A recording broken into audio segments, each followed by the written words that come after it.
erstmal nochmal vielen Dank auch, dass du dir heute die Zeit genommen hast. Emily Bühning darf ich vorstellen. Sie ist, ja, eigentlich darfst du dich selber vorstellen. Ich glaube, das kannst du am besten. Ich habe ein bisschen vorher gelesen, aber Sehr gerne. Ich freue mich, hier zu sein. Emily Bühning, ich bin die politische Geschäftsführerin von Bündnis 90 Die Grünen, von der Partei. Bei uns heißt das anders als in anderen Parteien. In anderen Parteien wäre das der Generalsekretär oder die Generalsekretärin. Also ich bin sozusagen das, was Kevin Kühnert bei der SPD ist, bin ich bei den Grünen. Ich sitze im Bundesvorstand, das ist auch hauptamtlich, also es ist mein Job sozusagen. Ich sitze nicht im Bundestag, das ist ein bisschen anders bei uns Grünen als bei anderen Parteien auch. Wir haben eine klare Trennung von Amt und Mandat. Bei uns können immer nur 2 von 6 Leuten gleichzeitig auch ein Mandat in einem Parlament innehaben und ich habe kein Mandat in einem anderen Parlament inne. Bei uns haben die Vorsitzenden Ricarda Lang und Omid Nuripur noch Mandate im Bundestag und der Rest des Bundesvorstandes, wir sind 6 Leute, hat eben kein Mandat. Insofern ist das, mich um die Partei zu kümmern, mein Job. Das mache ich den lieben langen Tag. wunderschön. Und genau, vielleicht noch so ein bisschen, was mache ich da eigentlich? Ich bin natürlich verantwortlich zu gucken, was machen die verschiedenen Parteigremien, wie stellen wir uns als Partei auf, wie stellen wir unsere Struktur auf, wie schaffen wir es mit unseren Landesverbänden gut im Kontakt zu sein, wie setzen wir unsere Strategien auch auf, was sozusagen inhaltliche Fragen angeht, wie bereiten wir uns auf den Wahlkampf vor, wie gehen wir in den Wahlkampf, die Kampagnenleitung da auch Ein Haufen in zu tun. einem Wahlkampf. Das sind sozusagen die Aufgaben, mit denen ich mich beschäftige, inhaltlich. Und deswegen bin ich auch ein bisschen hier. Ist es mir auch ein Herzensanliegen, das Thema Digitalisierung für uns auch als Partei auf dem Schirm zu haben. So, zum einen sowohl was die inhaltliche Arbeit und sagen das Fortkommen in digitalen Strukturen innerparteilich ist, aber eben auch was die politischen Fragen angeht. Ich bin aber keine Fachpolitikerin, also Mhm. im Zweifel die letzte Detailfrage kann ich im Zweifel nicht beantworten, weil ich mich nicht den ganzen Tag mit Digitalpolitik beschäftige. Klar, dazu hast du einfach viel zu viele Aufgaben dann auch. Ich meine, das haben wir ja gerade gesehen, das ist eine Bandbreite. Genau. Genau, aber es freut mich umso mehr, dass du dir heute die Zeit nehmen konntest, hier ein paar Sachen sozusagen anzusprechen, dass wir überhaupt mal verstehen können, was eigentlich politisch da gerade passiert. Ich meine, wir sind an einem Wendepunkt wahrscheinlich in Zeiten von KI. Also es geht heute zum Glück nicht um andere Wendepunkte, sondern eben um die digitalen Wendepunkte. Und ja, da stellt man sich natürlich einige Fragen. Was passiert da gerade? Also ist politisch, das Thema ist ja sicher nicht nebenbei gelaufen und nicht irgendwie unbekannt. Was plant ihr gerade? Politisch jetzt in dem Digitalbereich, Genau, ja. ja, da liegen ja relativ viele Sachen auf dem Tisch, ehrlich gesagt. Mhm. Wir haben natürlich im Europäischen Parlament, haben wir gerade ganz eng den DSA begleitet, wo es jetzt natürlich darum geht, den auch umzusetzen. Da liegt es jetzt auf nationaler Ebene, da auch die Behördenzuständigkeiten zu klären. Wer macht eigentlich die Verfolgung und die Umsetzung des Digital Services Act, da geht es ja ganz viel darum, und das ist eben auch ein Thema, was Mhm. mich viel bewegt, worüber wir ja heute auch sprechen wollen, um die Frage, wie können wir eigentlich gegen Hass und Hetze auch im Netz vorgehen und wie schaffen wir es eigentlich auch Menschen zu schützen, die eben über das Internet, über die Social-Media-Plattformen auch massiv in Bedrängnis geraten und dann eben nicht nur im digitalen Raum im Zweifel, sondern tatsächlich Mhm. auch auf der Straße an ihren Haustüren bedroht werden und wie man da eben gegen vorkommt, wie man auch dagegen vorgehen kann, dass Desinformation verbreitet wird. Das sehen Mhm. wir ja gerade im russischen Angriffskrieg auch sehr stark, dass da auch gezielt auch von außen mit Geheimdiensten versucht wird, Meinungsmache zu betreiben, die zum Teil leider auch auf fruchtbaren Boden trifft. Mhm. Und da beschäftigen wir uns natürlich viel damit. Zum einen, was kann regulatorisch gemacht werden? Wie kann man auch Plattformen verpflichten, da tätig zu werden? Und natürlich, wie schützen wir auch unsere eigenen Leute oder wie können wir sie darin bestärken, trotzdem noch Politik zu machen? Weil ehrlich gesagt, das, was wir gerade zum Teil sehen, ist so, dass die Menschen einfach so krass bedroht werden auch oder ihre Bilder auch missbraucht werden und sie sozusagen im Netz massive ja, ihre Persönlichkeit in der Öffentlichkeit einfach beschädigt wird und sie verfolgt werden, dass es auch eine Tendenz gibt zu sagen, ja, vielleicht mache ich das dann auch nicht mehr und ich ziehe mich aus der Politik zurück, was ehrlich gesagt ein wahnsinnig großer Verlust ist, weil wir ganz, ganz viele Menschen in Deutschland haben, die ehrenamtlich tätig sind und Politik machen und versuchen, unsere Welt besser zu machen, die Gesellschaft zu gestalten, vor Ort Ehrenämter übernehmen, in Kommunalparlamenten, in Parteivorständen, aber auch da so massiv unter Druck kommen, dass sie sich fragen, kann ich das noch mir zumuten, kann ich das meiner Familie noch zumuten oder geht es jetzt wirklich inzwischen darum, dass ich einfach auch ein Sicherheitsrisiko habe und das auch nicht mehr jemandem zumuten will. Und damit kriegen wir dann auch ein Legitimitätsproblem in der Politik, ehrlich gesagt, und für unser demokratisches System. Ja, weil im Endeffekt jeder, der sich ein bisschen reinfuchst in die Themen, mittlerweile wirklich Dinge erstellen kann, die sich nicht ganz von echt unterscheiden lassen oder teilweise, je nachdem, wie gut das Ganze dann auch gemacht ist, gar nicht mehr unterscheiden lassen.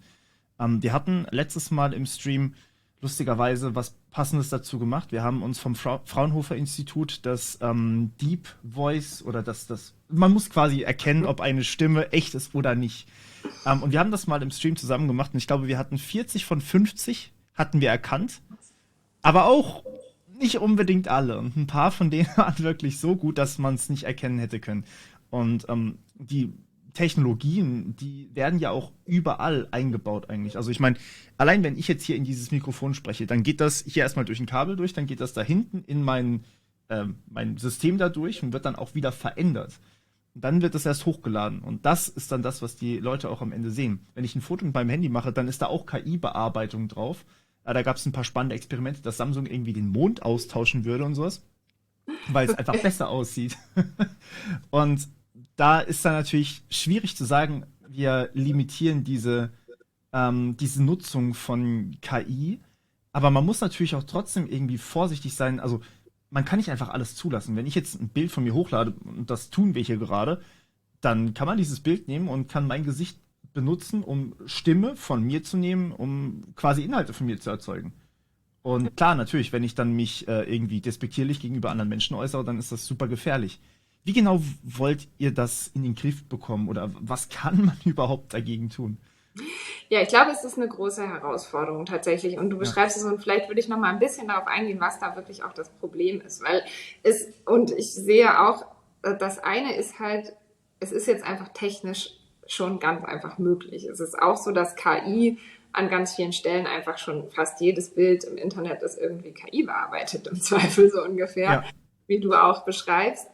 Ähm, Es ist ja auch so, dass total viele Leute ganz viel Spaß damit haben, irgendwie lustige Bearbeitung zu machen, lustige Videos zu machen, damit, dass man irgendwie sein Gesicht woanders reinsetzt oder ihr Gesicht woanders reinsetzt und dann da dran rumbastelt und Mhm. lustige Szenen erzeugt. So. Und wenn die Leute damit einverstanden sind, sowohl diejenigen, von denen da sozusagen Gebrauch gemacht wird, als auch denjenigen, von denen das Bild kommt oder zumindest da, wo das Bild herkommt, es so ist, dass es erkennbar ist, dass es sozusagen ein fremdes Bild ist, dann ist es ja auch total okay. Aber ich glaube, da ist halt schon da ist eine schwierige Frage, ja, welche Mhm. Bilder darf ich als Grundlage oder welche Videos darf ich als Grundlage nehmen? Und da kommen wir eben in die Problematik rein. Mhm. Ähm, Haben wir ein Einverständnis oder ist es Kunst? Dann ist es ja auch nochmal wieder eine andere Frage. So ist es offensichtlich Okay. Satire oder Mhm. Kunst, ja? Da haben wir ja auch grundgesetzlich eine wichtigen Schutz sozusagen, dass man politische Satire zum Beispiel als Ja. Kunst ist, da auch nochmal andere Rechte gelten und andere Freiheiten gelten. Da gibt es auch schon in der Vergangenheit zu Bildern etc. unzählige Urteile bis zum Bundesverfassungsgericht, Mhm. weil es eben oft die Frage ist, Persönlichkeitsrecht versus Kunst- und Meinungsfreiheit. Und dann gibt es eben den Bereich, wo es ganz gezielt missbräuchlich verwendet wird, wo eben Gesichter von Menschen zum Beispiel, und das ist leider bei der Frage sozusagen Deepfakes, also bei der Frage, wir setzen Gesichter in Videos ein, zum Beispiel bei der Pornografie, wo ganz gezielt Frauen vor allen Dingen, dann auch Politikerinnen ganz oft deren Gesichter genommen werden und in eben ein pornografisches Material eingefügt wird. Wenn das sozusagen dann wiederum öffentlich wird, dann kann das der Person einfach massiv schaden, weil Ja, erstmal vor allen Dingen, wenn Leute halt glauben, dass sie das wirklich ist. ja. So. Und, Und oder das auch, allen zu erklären, dass sie das nicht sein kann, ist natürlich einfach nicht möglich. Also viele sind einfach nicht so, haben nicht dieses Bewusstsein dafür, dass es existiert überhaupt. Also ich glaube, dass diese Aufklärung überhaupt nicht funktionieren kann, dass es alle wissen. Dementsprechend ist es eigentlich immer, zumindest ein gewisser Teil der Menschen würde das glauben. genau, es Ja, bleibt halt immer hängen irgendwie. genau. Also wir hatten jetzt auch, das war jetzt nicht so ganz ein Deepfake, aber so ein Zusammenschnitt von einem Video von Annalena Baerbock Mhm. in letzter Zeit auch im Zusammenhang mit dem russischen Angriffskrieg, wo dann irgendwie sie gesagt haben soll, ja, ihr sind auch die Deutschen eigentlich egal. Ja, das Mhm. hat sie so nie gesagt, aber es war in der Welt, es wurde weiter verbreitet und ganz viele Menschen haben das gesehen und gedacht, krass, was macht die denn für eine Politik? Und die hat mich ja gar nicht im Blick. So, das hat Mhm. sie so nie gesagt, aber das Bild von ihr wird so dargestellt. Und so kann man eben gerade auch mit KI und diesem ganzen Mechanismus von ich setze irgendein Bild, ich setze ein anderes Gesicht ein und erzeuge über Stimme und Bild da den Eindruck, dass jemand irgendwas erzählt. Das ist ja wirklich, da kann ich dann ja mit der Stimme und dem Gesicht von einer anderen Person wirklich alles erzählen im Ja, Prinzip. Und im Zweifel können das Leute einfach nicht erkennen. Und wenn dieses Video einmal in der Welt ist, dann ist erstmal die Nachricht draußen, die Person hat das und das gesagt. Und ja, bis hin in den journalistischen Bereich fällt es ja total schwer, das zu analysieren. Also noch gibt es so Qualitätsmerkmale ja an manchen Stellen, wo man da ja, auch einfacher noch drankommt, aber je besser die Technik wird und je besser die Programmierung wird, desto schwieriger wird es ja auch zu erkennen. ja. Und ich glaube, da muss man zum einen nochmal sich auch die Regelungen angucken, wie kann man auch dagegen vorgehen, welche Konsequenzen hat das auch, wenn gegen den Willen von jemandem so ein Video erzeugt wird. Mhm. Aber zum anderen glaube ich, man muss eigentlich auch nochmal an die Frage heran, wie kennzeichnet man eigentlich auch Mhm. solche künstlichen Videos und ganz zentral, wie schaffen wir es auch noch mehr Awareness, also mehr Wissen darüber in die Bevölkerung zu kriegen, an Mhm. die Menschen, die das Internet nutzen, zu bekommen, genau darauf zu achten und so einen Check zu machen und zu wissen, nicht jedes Video, was ich sehe, muss wahr sein. So, ich glaube, da müssen wir halt ran, dass es dafür auch noch mehr Bewusstsein gibt, dass man kritisch hinterfragt, Ja. was sehe ich da und kann das wirklich so sein? Und von welcher Quelle kommt es auch natürlich. Ne? Ja, natürlich. Aber das Problem ist ja dann, also ich meine, klar, die Leute, die nichts Böses im Schilde führen und nichts vorhaben damit, die werden das kennzeichnen. Also ich habe jetzt auch gerade ein Experiment tatsächlich am Laufen, wie gut ich im Endeffekt Teile meiner Videos so erstellen kann. Und ich würde das kennzeichnen, aber ich habe ja nichts Böses in dem Sinne im Sinn. Aber was ist mit denen, die wirklich Schaden anrichten wollen? Dann, Genau, die ja, kennzeichnen das im Zweifel nicht. Da geht es dann um die Frage, wo wird es veröffentlicht und worüber wird es verbreitet im Zweifel. Und mhm. hat man sozusagen eine Kennzeichnungspflicht. Und wenn Videos nicht gekennzeichnet sind, sorgen dann eben die Plattformen auch mit Mhm. Logarithmen dafür, also mit Regeln und natürlich irgendwie dann auch wieder im Zweifel KI dafür, dass sowas dann nicht wieder vom Netz genommen wird schnell oder Mhm. eben auch gar nicht erst hochgeladen werden kann. Ich meine, da sind wir halt auch wieder an der Frage, glaube ich, also dass es gibt ja inzwischen auch schon Programme etc., die erkennen, ob irgendwas ein Deepfake ist oder da wird gerade zumindest, soweit ich weiß, sehr intensiv dran gearbeitet. Ja, wobei so zuverlässig leider ist es nicht. Aber als du das gerade erwähnt hast, ist mir die andere Richtung gekommen. Also ich meine, wenn Leute nicht kennzeichnen wollen, dass es ein Deepfake ist, dann könnten wir ja einfach die Originale kennzeichnen. Das heißt, wir sagen, das ist wirklich auf dieser Pressekonferenz entstanden und hier ist meine Unterschrift. Also jetzt im Fall von Annalena Baerbock, sie unterschreibt quasi, dass dieses Video echt ist und halt nur dieses Video. Und alles, was dann halt nicht unterschrieben ist, kann man eigentlich nicht mehr für glaubwürdig erachten. Ich glaube, die Herausforderung da ist natürlich,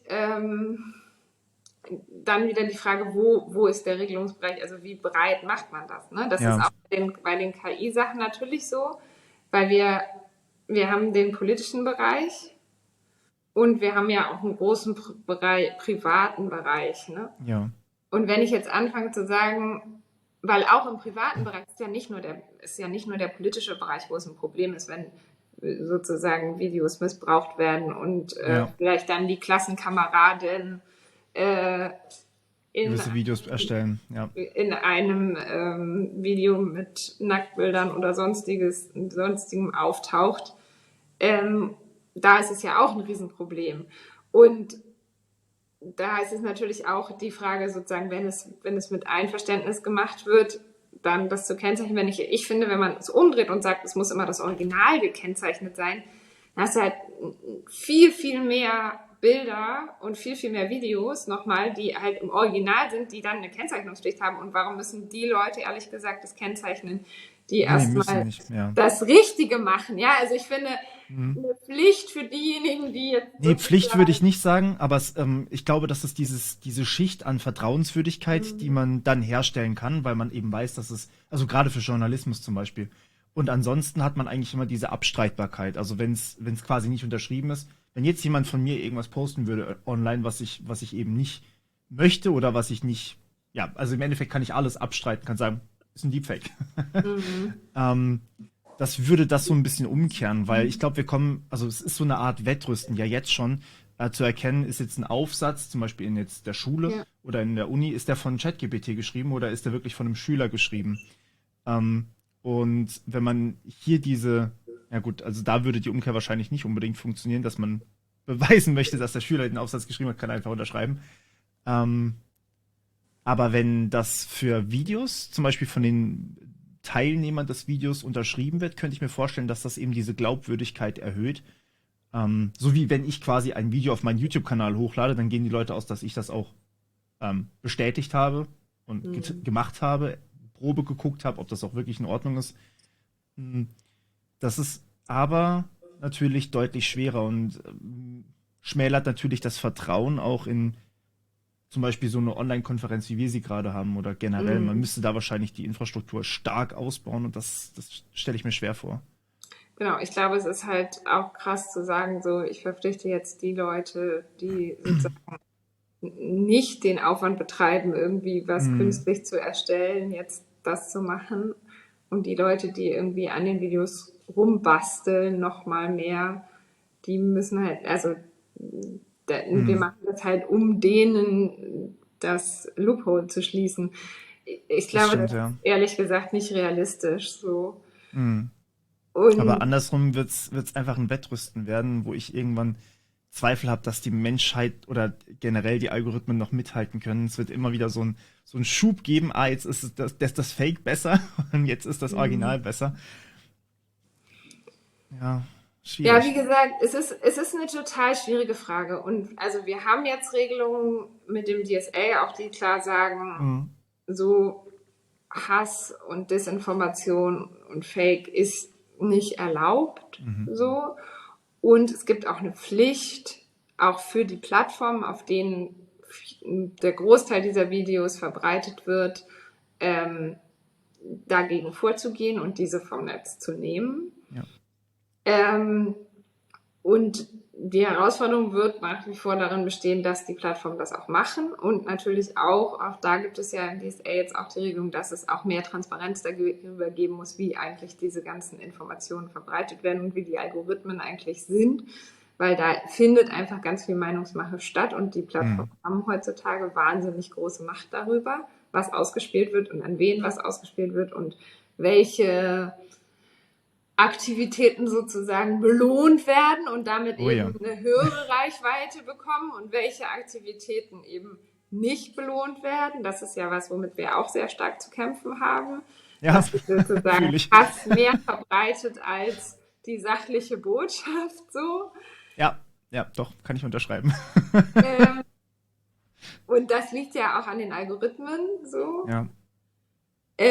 Und da gibt es mit der europäischen Regelung, dem Digital Service Act, jetzt mehr Mechanismen, aber da ist natürlich trotzdem die Frage, also zum einen haben die Plattformen eine sehr große Macht, dadurch, dass sie einfach sozusagen Marktmonopole haben und viele, viele Menschen da drauf sind. Mhm.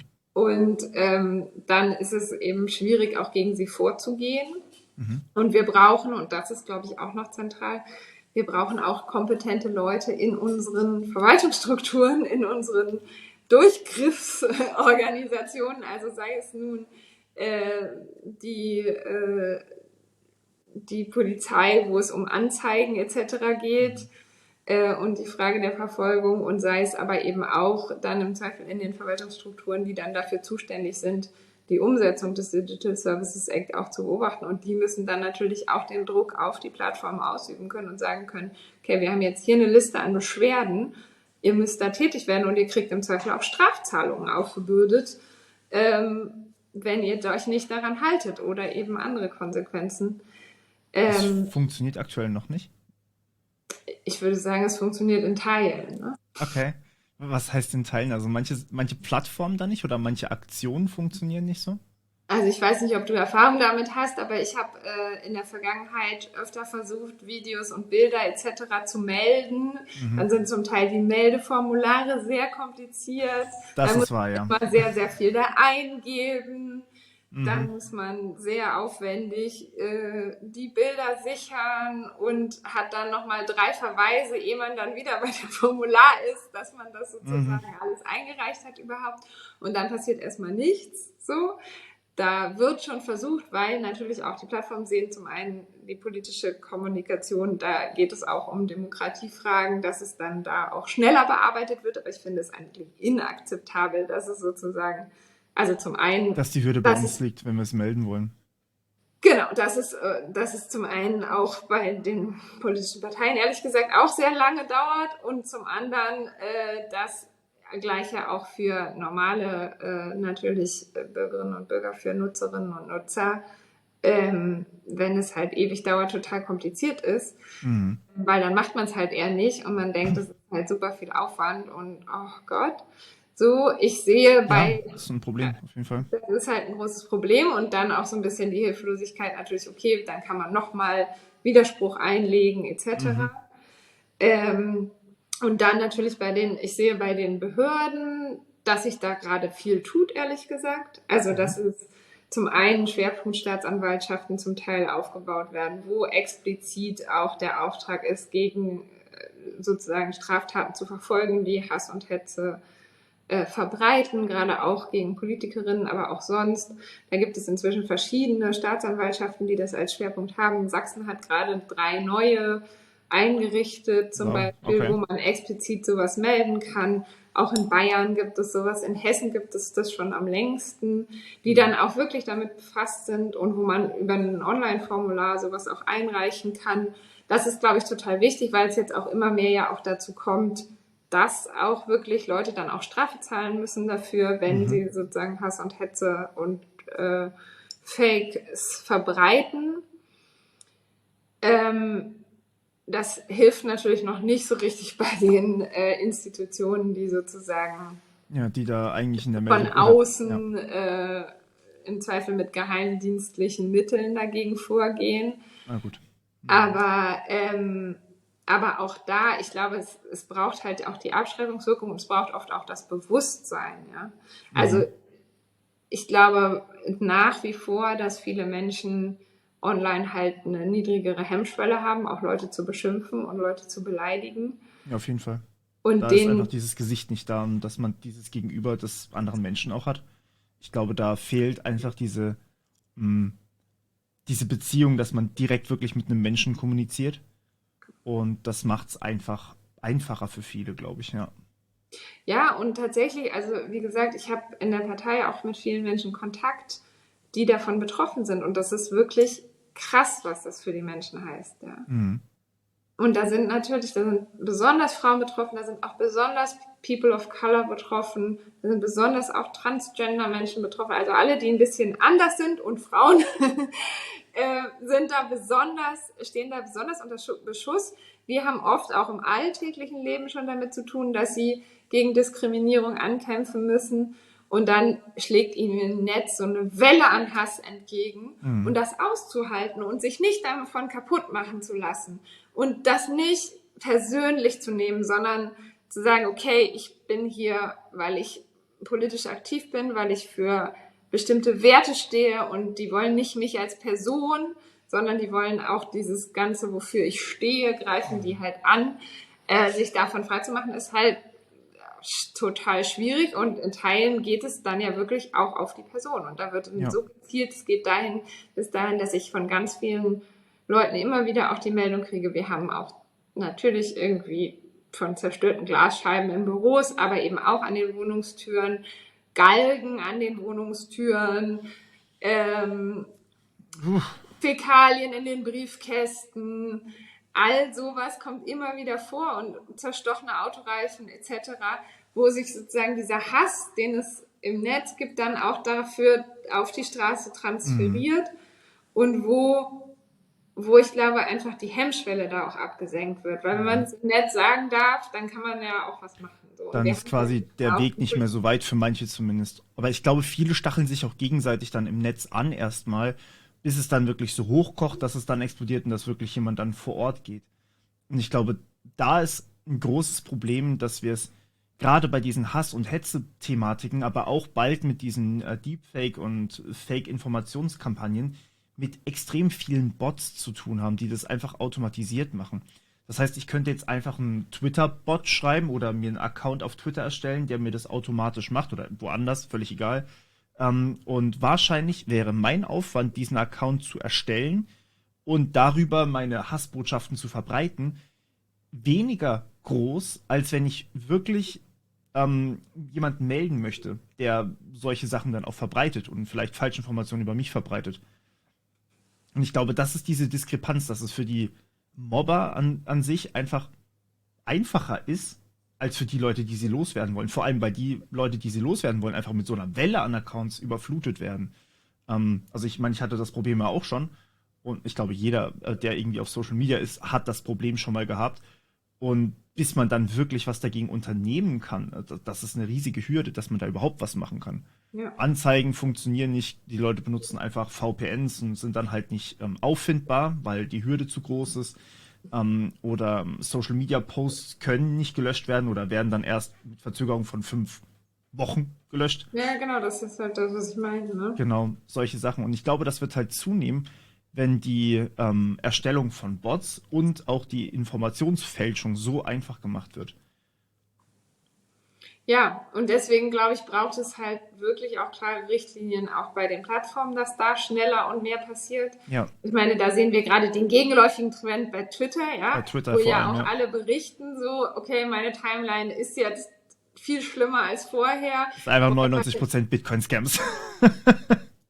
Ja, aber und da sieht man ja, wie sozusagen, wie da schon was getan werden kann, wenn es gewollt ist und wie eben dann es in die falsche Richtung läuft, wenn es nicht gewollt ist und wie sich sozusagen solche Mechanismen auch verstärken, wenn die Plattformen dann nicht das Personal hinterlegen und nicht den Check hinterlegen.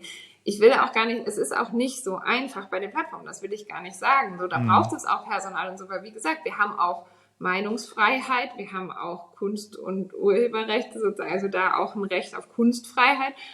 Und da muss ja auch ein Check stattfinden und nicht alles können KIs da bewerten. Gerade was so Ironie und was solche Fragen angeht, ist das ja extrem schwierig auch für die KIs zu bewerten. Deswegen braucht es da auch noch echte Menschen, die im Zweifel auch entscheiden müssen, sperre ich irgendwas, nehme ich was offline oder nicht. Aber wenn es dieses Personal halt nicht gibt, dann passiert einfach wochenlang gar nichts und dann bleibt eben Desinformation, dann bleibt Fake im Netz stehen und verbreitet sich immer weiter und die Menschen glauben das. Und es ist wirklich auch gefährlich, weil sich dadurch natürlich Stimmungen erzeugen, die dann eben die Zustimmung zu irgendwelchen Entscheidungen auch im politischen Raum im Zweifel gefährden. So, wir nehmen sehr stark wahr, dass Russland massiv Informationskampagnen im Internet fährt, die sozusagen dem dienen, auch Leute zu verunsichern, dass es dem dienen, auch zum Beispiel ukrainische Geflüchtete schlecht zu machen,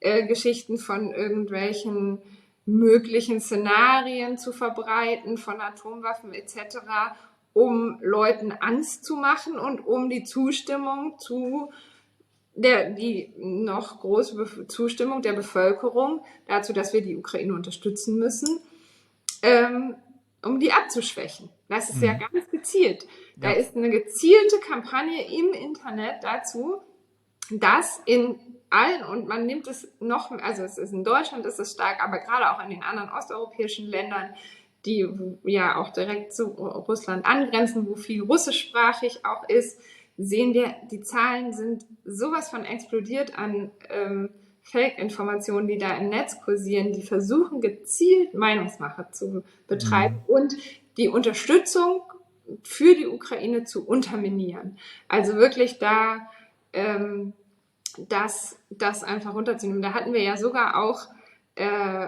zum Thema Deepfake auch nochmal zurückgekommen. Da gab es ja auch dieses Video, wo angeblich Zelensky, ich glaube Klitschko war es, aber auf jeden Fall, wo auch so eine Videokonferenz gefaked wurde. Also es ist ja auch noch viel weiter, als dass es nur irgendwelche Videos im Social Media ist. Man kann inzwischen ja auch Zoom-Konferenzen quasi faken. Also ich könnte hier auch gar nicht sitzen, sondern genau. Ich sehe so aus, als würde ich da sitzen, aber eigentlich sagt jemand anders das, was ich sagen will. Ja.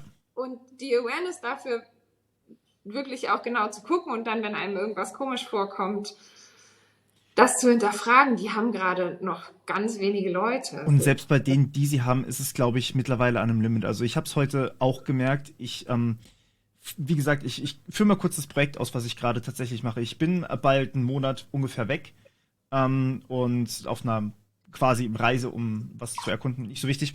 Auf jeden Fall versuche ich währenddessen meine TikTok-Short-Videos zu automatisieren, beziehungsweise zumindest so weit zu automatisieren, dass ich die Erstellung nicht selber mit einer Kamera machen muss. Und da gibt es eine Software, da kannst du ein Bild von dir hochladen. Dann kannst du mit einem Sprachsynthetisierungsprogramm deine Stimme hochladen. Und zum Beispiel über Wall-E, das ist doofer Name, das ist von Microsoft ein Forschungstool, aber geht auch über Microsoft Azure zum Beispiel, dass man seine eigenen Stimmdaten hochlädt zum Trainieren. Und dann kannst du damit wirklich Stimmen erzeugen, die sich echt anhören, kannst dein eigenes Bild hochladen. Gut, da sieht man es dann relativ schnell, weil die Bewegungen sind ein bisschen hölzern und komisch. Und dann hast du relativ schnell aber ein Short, was irgendwie stark bearbeitet aussieht, was aber aussieht, als hätte ich das gemacht. Und da war es ja auch tatsächlich schon ein Problem. Ich glaube, gerade im Zusammenhang mit der Ukraine war da ein Hackerangriff. Ich bin mir nicht mehr genau sicher, was für einer. Ich meine, ich habe darüber berichtet, aber mein Gedächtnis und so.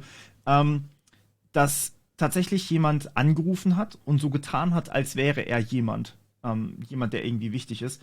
Und darüber quasi sich Zugriff auf verschiedene Systeme erschleichen konnte. Und ich glaube, gerade auch im Begriff von Cybersecurity sind wir hier an einem ziemlich schwierigen Punkt, weil Cybersecurity ist mittlerweile in wenigen Fällen wirklich ein echter Angriff, wo ich eine Sicherheitslücke in einem System ausnutze, sondern in 90% startet eigentlich so ein Angriff darüber, dass ich Social Engineering betreibe. Sprich, ich schicke eine E-Mail, ich schicke eine SMS, ich schicke spezielle Spam-Informationen oder einfach nur, ich schicke die ganze Zeit Push-Benachrichtigungen an ein Gerät, um mich einzuloggen. Und diese Dinger kann ich jetzt natürlich auch mit KI füttern oder bauen, kann sie unterminieren, indem ich zum Beispiel nicht eine E-Mail schreibe, sondern anrufe und meine Stimme sich wirklich so anhört, wie die meiner Mutter zum Beispiel. Ja. Und wirklich vielleicht von ihrem Handy aus ausgeführt wird. Und das zu erkennen, das würde ich mir auch nicht zutrauen, weil gerade über Telefon sind Stimmen sowieso komprimiert. Das kriegt man gar nicht mehr mit. Wie kann man dagegen vorgehen? Also, ich meine, ich weiß, das ist quasi unmöglich, aber was sind so eure Ansätze, was ihr da machen wollt? Weil wir haben ja nicht wirklich was wir festlegen können, dann, wenn es wirklich die Leute sind, die dann bösartige Intentionen haben. Naja, ich glaube, man muss da eben schon mit der Frage, dass es eben auch strafrechtliche Verfolgung dann auch geben kann und dass da eben auch Kapazitäten da sind, um das auch zu recherchieren, wer das war. Weil das ist ja sozusagen, ich meine, welche Mittel hat die Politik, welche Mittel hat der Staat, ja? Das sind eben Strafverfolgung und dadurch auch Abschreckung und eben die Tatsache, dass man das nicht einfach machen kann, ohne dass was passiert. Das ist nun mal sozusagen das natürlich zentrale Mittel da, wo es eben darum geht, dass Betrug begangen wird, dass ein Schaden entsteht, sei es in den Persönlichkeitsrechten oder eben auch Geld. Ja, das, was du beschreibst, ist ja auch an ganz vielen Stellen dann wirklich, geht es ja auch um Erpressung, es geht um Betrug, es geht darum, meine Oma soll mir 100.000 Euro überweisen oder vielleicht dann, sei es erstmal, fangen wir mit 500 Euro an, dann passiert es schneller, ja, und das passiert ja tatsächlich sehr regelmäßig, ehrlich gesagt gerade. Dass das einfach nicht ohne Konsequenzen bleibt. Dafür braucht es aber natürlich Personal, die dem auch nachgehen können. Und das hat ja auch an verschiedenen Stellen, wird es immer wieder deutlich, dass wir da zum einen nicht die qualifizierten Leute haben, die überhaupt wissen, wie man sowas recherchiert, weil wir nicht genug in die Weiterbildung auch von unseren Beamtinnen und Beamten da investieren, in den Menschen, die in den Behörden arbeiten, die das verfolgen. Und wir haben im Zweifel auch nicht genügend Leute da. Zum anderen glaube ich eben nach wie vor auch, man muss eben an die Plattformen auch weiter ran. Wie gesagt, da gibt es jetzt eine gesetzliche Regelung, aber es ist in der Durchsetzung noch nicht geklärt, um sozusagen die allgemeine Verbreitung zu limitieren. Und du hast total recht, es wird immer schwieriger, das zu erkennen, aber das heißt trotzdem nicht, dass wir sagen können, ja, es ist so schwierig und es ist so herausfordernd, wir beschäftigen uns gar nicht damit und wir versuchen gar nicht, die Leute darüber zu informieren. Ich glaube schon, dass das zentral ist, dass wir in der Breite der Gesellschaft wirklich, angefangen bei den Schulen, wo ehrlich gesagt auch an ganz vielen Bundesländern ja immer noch viel zu wenig dafür getan wird, was eigentlich sozusagen Medienkompetenz heißt. Wie kann ich eigentlich verschiedene Quellen abwägen, wie kann ich irgendwie gucken, muss ich das hinterfragen, was da im Internet ist oder was mir jemand schickt, dass da viel mehr einfach Bewusstsein für entsteht und das fängt in der Schule an, aber es geht natürlich darüber hinaus und die Frage, wie erreichen wir, da müssen wir große Informationskampagnen machen, aber wir müssen das, glaube ich, an ganz vielen Stellen immer wieder platzieren, dass so eine Aufklärung auch stattfindet dazu, welche Risiken es da gibt und dass eben, ich glaube auch ein weiterer Faktor ist natürlich auch das Cyber Security. Das ist immer noch irgendwie ein Thema, was so jeder denkt, naja, im Zweifel betrifft mich nicht. Ja, genau. So. Aber die Tatsache, dass wir eben zum Beispiel auch mit Video, wir können ja ganz viel auch mit Videoident zum Beispiel machen. Ja. Und da kommt dann wieder die Frage Deepfakes rein, so ist das eigentlich noch sicher? Ja. Und auch die Frage, sozusagen, ich glaube, momentan ist ja Face ID ist relativ sicher, so wie Apple das im Moment entwickelt hat und so. Aber das sind ja alles so Fragen, wo wir auch dahin kommen, wo sind so Sicherungsmechanismen, die wir haben, noch sicher?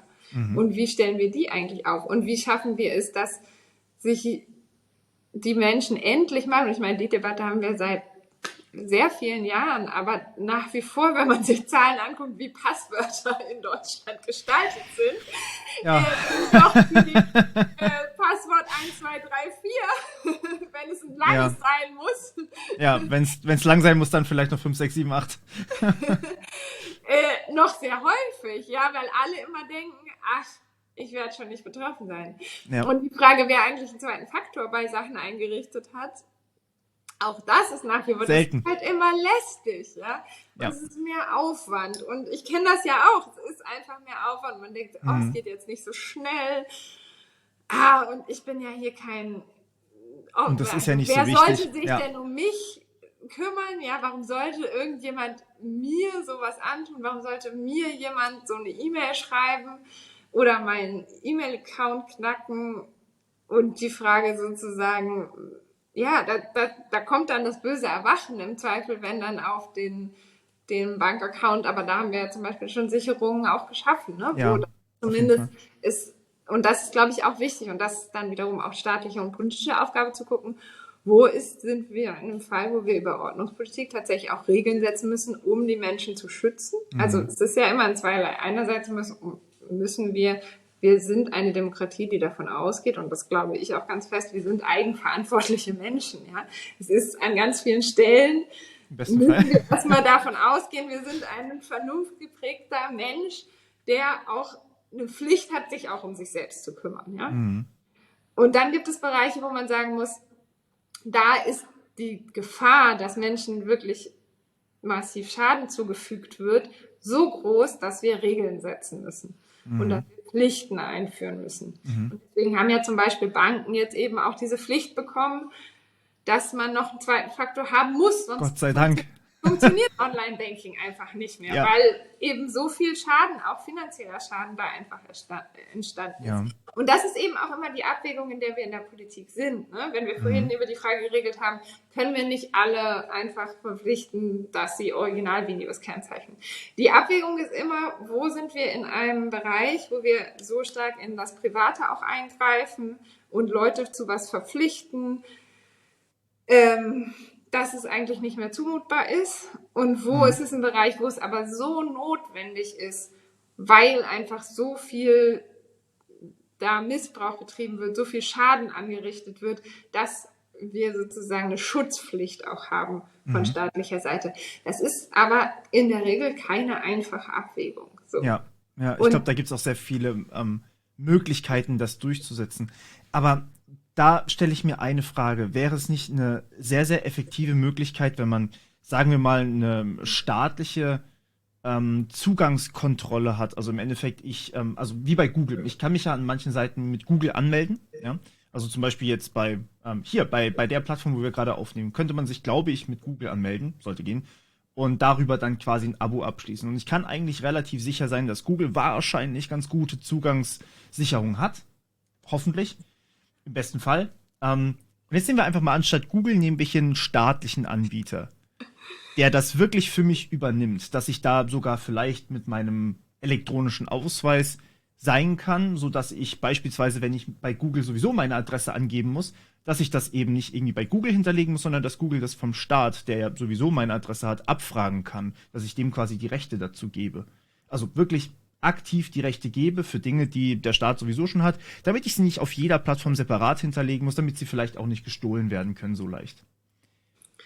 Ja, das ist immer eine Abwägungsfrage. Die Gedanken gibt es natürlich viel, und die Frage, was ist da auch möglich und wo schaffen wir eine gute staatliche Infrastruktur? Und der Weg, der ja momentan gegangen wird, ist ja der Versuch, auch nochmal den digitalen Personalausweis da zu stärken und auch als so eine Legitimationsfunktion zu nutzen und da wirklich auch darüber zu arbeiten noch mehr. Da ist dann aber auch mal die Frage, was ist für Leute, die nicht in Deutschland sind, wie ist das in anderen Ländern? Und wie schafft man da auch, weil wir haben ja nicht nur ein deutsches Netz, ne? Wir haben ja sozusagen ein internationales Netz. Und bei der Frage, kann man das nicht dann Google geben, dann sind wir wieder in der Frage, wie viel Macht hat so ein Konzern dann auch? Ne? Wie viel Wissen, was macht er mit den Daten, wie schützen wir? Gut, aber das ist ja jetzt schon so. Also ich würde jetzt schon per Eigenverantwortung sagen, ey, hier, bitteschön, hier ist meine Adresse, macht damit eben Rechnungsausstellungen zum Beispiel. Das sind ja Sachen, die ich sowieso machen muss, weil der Konzern hinten dran verpflichtet ist. Genau. Aber die andere Sache ist, bei einem Konzern kann ich mir nicht sicher sein, wie es gebaut wird. Also ich kann nicht sicher sein, was dann im Hintergrund verkauft wird, vielleicht von meinen Profildaten. Und das ist unangenehm. Während beim Staat könnte man einfach von vornherein sagen, okay, wir entwickeln das Ganze komplett offen. Jeder kann sehen, was passiert. Und dadurch hat auch jeder so ein bisschen die Kontrolle darüber. Genau, und dann ist aber die Frage, wo kannst du nur noch damit agieren? Und wo ist es dann sozusagen, wo kannst du dich trotzdem auch noch anders aufhalten? Weil das ist, ehrlich gesagt, das haben wir auch viel innerhalb unserer Partei, die Debatte, wo habe ich auch ein Recht, noch anonym zu bleiben, ja? Wo muss ich meinen Namen angeben? Und so, in diese Fragestellung kommen wir halt auch immer rein. Ne? Das ist zum Beispiel auch also eher simpel ist die Debatte bei der Frage, aber hat man ein Recht auf Bargeld, ja? Habe ich ein Recht auf Anonymität in manchen Bereichen sozusagen? In der Abwägung gegen, wie verhindere ich, dass sozusagen mit Schwarzgeld gehandelt wird, um das jetzt mal einfacher zu machen, ne? Ja. Da ist es so ein bisschen plastischer, aber im Internet ist das eben natürlich auch die Frage, habe ich nicht auch ein Recht, auch sozusagen in manchen Bereichen anonym aufzutreten, oder kann ich, weil natürlich auch Unternehmen dann, und wir sind eben in einem Bereich, der einen hohen Einfluss auf die Öffentlichkeit und die Demokratie hat, und gleichzeitig in einem Bereich, der eben von Unternehmen dominiert wird. Mhm. Und in einem Bereich, wo man eben aber auch mit Meinungsfreiheit, auch mit der Frage zum Beispiel, dass Leute auch anonym bleiben wollen und müssen, um sich selbst zu schützen, weil sie zum Beispiel verfolgt werden von Mhm. anderen Staaten oder so. Wenn ich jetzt sage, okay, ich muss immer Nee, meine... nee, nicht immer. Also es war nur als Option gedacht eben, dass man halt seine Daten quasi absichern könnte durch so einen offenen Dienstleister. Muss nicht der Staat sein eigentlich. Es kann auch eigentlich eine Organisation sein, die dann halt das Ganze für mich macht. Aber man muss halt natürlich auch, also das ist ja der Grund, warum ich persönlich jetzt sagen würde, okay, wenn ich mich mit Google irgendwo einlogge, ist das wahrscheinlich sicherer, als wenn ich bei irgendeiner No-Name-Webseite, die vielleicht Ja, einen Mitarbeiter hat, meine ganzen Daten angebe mit Adresse und allem drum und dran. Dann habe ich ja schon immer das Gefühl, okay, das ja. wird wahrscheinlich nicht so gut gesichert sein. Und wenn jetzt der Staat hinten dran steht, da wäre dann theoretisch zumindest ein finanziell großes Team hinten dran, die das dann auch absichern könnten. Also Das muss dann halt vorausgesetzt, der Staat ist digital. sein, ja. Genau.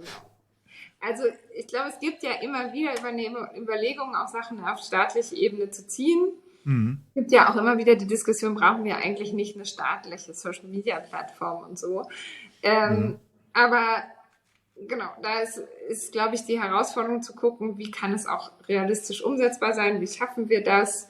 Und da muss man leider auch so ehrlich sagen, wir sind in Deutschland auch staatlicherseits einfach noch nicht so gut aufgestellt, was digitale Fragen angeht, ehrlich Mhm. gesagt. Ja, also so und da gilt es nachzuholen, da müssen wir investieren, wir müssen uns da viel stärker aufstellen, wenn wir auch global mithalten wollen, weil andere Staaten da auch viel weiter sind als wir. Mhm. Das ist eine große Aufgabe für uns. Ganzes Thema digitale Verwaltung und da spielt sie ja auch an. Das hat ja was mit digitaler Verwaltung zu tun. Ja? Ja. Da sind wir ja noch so weit weg von dem, wie es sein könnte. Wir haben noch so viele Ja. Stellen, wo wir uns freuen, wenn wir die PDF digital austippen. Ja. Ist ja schon ein digitales Formular oder wird als solches deklariert an manchen Stellen, wenn man die PDF ausfüllen darf mit der Tastatur, um Ja. gar nicht auszudrucken, ja. So, Ich glaube, da könnte man vielen Bäumen das Leben retten. das und man könnte auch viele Prozesse einfacher machen. Ja.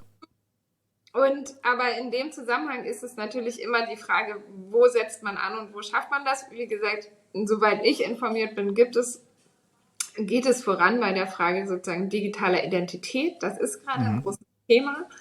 Da wird auch viel dran gearbeitet. Wie schafft man das, da auch den digitalen Personalausweis gut zu gestalten und so sicher auch wiederum zu machen, dass er vor Missbrauch geschützt ist. Weil das ist Mhm. natürlich dann auch die große Anforderung. Das muss ja dann wirklich sicher sein. Ja, So. auf jeden Fall. Also sonst brauchen wir es nicht. Sonst braucht man es halt nicht, genau. Und das ist da einfach eine große Frage, oder eine große Aufgabe, an der gerade auf jeden Fall auch gearbeitet wird, wie wir da weiterkommen und da Mhm. besser werden. Und ich finde momentan, da habe ich einfach immer zum Beispiel, um nochmal ein Beispiel aus dem Bereich der Plattform und der Werbung und so zu nehmen, die ich jetzt im letzten Wahlkampf auch hatte, wo wir auch aufgrund von Regelungsänderungen es geschafft haben, zumindest ein bisschen mehr Sicherheit zu schaffen, Mhm. ist, dass man, wenn man jetzt sozusagen politische Werbung schalten will, muss man halt eine Person auch mit einem Personalausweis da hinterlegen. Also man muss Das musste sozusagen, man davor nicht? das musste man früher nicht. Es konnte Wow. früher jeder einfach politische Werbung schalten, ohne dass man musste halt nicht mal dokumentieren, wer dahinter steckt. So, was mich dann dazu geführt hat, Faszinierend. dass wir so ein Video hatten, was einfach nur Fake News verbreitet hat über die Grünen. Das sah auch noch aus wie ein grünes Video. Und dann haben wir versucht, das zu verfolgen. Dann war da irgendjemand angegeben auf der Impressumsseite. Da war natürlich, diese Adresse gab es einfach nicht und man ist dem nicht auf den Grund gekommen. Da wurde eben was geändert. Da gibt es jetzt sozusagen die Pflicht, man muss da Personalausweis zumindest mit einer Person sozusagen Mhm. das zu dokumentieren. Und im Bereich der politischen Werbung gibt es ja im Moment auch ganz viele andere Regelungen noch, die da Interessant, gerade ja. gefasst werden. Aber das sind halt so Fragen, wo man dann sagen kann, okay, da kann man Pflichten einführen, um es ein bisschen sicherer zu machen. Ja, also ich musste zum Beispiel auch schon bei Google meinen Ausweis hinterlegen, seit ich eigentlich den ersten Cent eingenommen habe. glaube ich. Ja. Oder zumindest meine Adresse verifizieren war das damals. Ja. Finde ich interessant, dass das so lange nicht Pflicht war beim Werbung schalten. Aber gut, das ist dann auch am Ende das Einkommen von Google, das dann da Ja, genau, das wäre jetzt einfach Facebook reinkommt. sozusagen, Ja, aber okay, Facebook, ja. ja, ja, aber Aber also trotzdem das hat sich im faszinierend, letzten ja. Mal schon dann geändert, aber davor war das tatsächlich Ja, ja, lange nicht verstehe. so. Aber also um nochmal auf das Thema KI zurückzukommen. Also wir haben Mhm. jetzt gemerkt, der Staat muss eigentlich erstmal so digitaler werden. Gibt es da konkrete Ideen, was ihr vorhabt? Naja, es gibt ganz, ganz viele Projekte natürlich, Mhm. also wie wir Digitalisierung voranbringen. Ähm, Es gibt ja auch gerade ein Gesetz, wo es auch eine Verpflichtung gibt, Verwaltung auch zu digitalisieren. Da arbeiten die ganzen Ministerien gerade auch tatsächlich dran. Mhm. Ähm, Das ist aber ein schwieriger Weg, muss man auch nach wie vor sagen. Aber da gibt es schon Gesetzgebung, die sozusagen sagt, jeder Verwaltungsakt muss eigentlich digital werden, auch in den Behörden. Es gibt zum Beispiel von uns Grünen ein Projekt, was ich hier nochmal auch einbringen möchte, weil ich finde, das ist auch ein ganz großer Schritt im Bereich Digitalisierung. Auch Mhm. wenn wir viel über sozialpolitisch auch eine entscheidende Frage ist. Aber die Kindergrundsicherung, an der wir gerade arbeiten als Grüne und die ja gerade auch ein bisschen medial in der Diskussion ist so ein Projekt, wo wir zum einen die Frage von, wie werden eigentlich Sozialversicherungs- und Sozialleistungen an Menschen ausgezahlt und wie werden eigentlich die Daten auch verknüpft da und wie kommen wir Mhm. eigentlich dazu, dass der Staat Daten, die er hat, auch zusammenbringt und dann dafür nutzt, Menschen das zu geben, was ihnen zusteht. Weil wir Ja. momentan die Situation haben, jedes Kind hat Anrecht auf Kindergeld. Mhm. So, dafür muss man aber einen Antrag stellen. Das machen die meisten noch. Aber dann kommt die Frage, ich bin als Mutter, verdiene ich sehr wenig Geld, so dass eigentlich ich für meine Kinder und mich nicht genügend Geld zum Leben habe. Mhm. Aber ich arbeite, aber ich bin eben nicht in Hartz-IV-Bezug oder so, sondern ich kriege Kindergeld und eben meinen Verdienst, aber ich habe nicht genug zum Leben. Dann habe ich ein Anrecht auf einen Kinderzuschlag. Den Okay. muss ich aber beantragen. Mhm. Ich muss einen Antrag stellen, um nochmal dieses zusätzliche Geld zu kriegen, was mir zusteht. Das wissen ganz viele nicht. Die sind im Zweifel ja auch damit beschäftigt, überhaupt ihr Leben auf die Reihe zu kriegen und Ja. ganz viel zu arbeiten, im Zweifel in 3 Jobs und stellen diesen Antrag nicht und haben dann eigentlich zu wenig Geld zum Leben. Es werden nur 30% der Leute, die berechtigt sind, diesen Kinderzuschlag zu beantragen ihn tatsächlich. Wow. Okay. 70% beantragen den gar nicht. Ja. Wir reden also von 70% von Berechtigten, von Kindern, die mehr Geld kriegen könnten vom Staat, die das gar nicht kriegen, Mhm. weil sie gar nicht wissen, dass sie einen Anspruch darauf haben. Und das, was unsere Idee mit der Kindergrundsicherung ist, die wir jetzt auch in der Regierung vorantreiben, ist, dass man das umstellt. Dass man nicht mehr sagt, man muss einen Antrag stellen, sondern dass wir die Daten verbinden, weil der Staat weiß, wie viele Kinder ich habe, weil das muss ich melden. Der Ja. Staat weiß, wenn ich steuerpflichtig beschäftigt bin, wie viel Geld ich auch kriege. Ja? Ja. Und der Staat kann damit eben auch sehen, ob ich einen Anspruch habe auf zusätzliche Leistungen. Ja. Und dann eben eine Umkehr von diesem, ich muss einen Antrag stellen, hin zu einem, ich kriege ein Schreiben, in dem steht, Sie haben Anspruch auf so und so viel Geld, Kinderzuschlag, also Kindergrundbetrag und dann eben noch diesen zusätzlichen Betrag. Den muss ich aber nicht beantragen, sondern ich werde darüber informiert, dass ich diesen Anspruch habe, Mhm. automatisch. Und, Das ist ja krass. und dann muss ich im Zweifel nochmal Ja sagen oder auf welches Konto oder wie auch immer, aber dann kriege ich dieses Geld. So. Mhm. Ja. Das ist wirklich eine Umkehr im Sozialsystem. Das ist ein komplett Neuaufsetzen Verstehe. Ja. dieser Sozialleistungen. Und wenn wir das in einem Bereich schaffen, für die Kinder, dann schaffen wir es, so viele Kinder aus der verdeckten Armut rauszuholen. Also die einfach jetzt in Armut leben und eigentlich mehr Geld haben Ja. können, sogar jetzt schon mit den Mitteln, die zur Verfügung stehen. Das wäre halt ein Schritt. Und wir kommen weg von diesem, man muss immer Bittsteller beim Staat sein. Ja, das ist eben genau, glaube ich, dieser Punkt, dass man viele Prozesse eigentlich automatisieren könnte, die man so nicht bräuchte. Also zum Beispiel jetzt Thema Kirchenaustritt war bei ein paar Freunden von mir Ja. dieses beziehungsweise letztes Jahr Thema, dass man da erstmal einen Termin vereinbaren muss, da muss man hingehen, da muss man unterschreiben. Äh, Könnte man auch einfach quasi online machen. Also ich meine, so eine Unterschrift ist am Ende, sind wir mal ehrlich, nicht viel wert. So, die kann ich im Zweifelsfall auch als Foto einscannen und dann abschicken.